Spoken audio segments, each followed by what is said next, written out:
Big breaking! শেষ সময়ে IPL এ সুযোগ পেল তাসকিন এবং মুস্তাফিজ।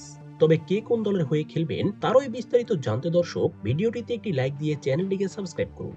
কাটার মাস্টার মুস্তাফিজুর রহমানকে এবার কলকাতা নাইট রাইডার্সে খেলতে দেখা যেতে পারে এমন আশাবাদ ব্যক্ত করেছেন শাহরুখ খান নিজেই। কেননা কলকাতার অন্যতম সেরা বোলার এন্ড্রিক নরকিয়ে পড়েছেন ইনজুরিতে, আর তাতেই কপাল খুলে গেছে কাটার মাস্টার মুস্তাফিজের। ইতিমধ্যেই মুস্তাফিজুর রহমানের সঙ্গে যোগাযোগও করেছে কলকাতা ফ্রাঞ্চাইজিটি।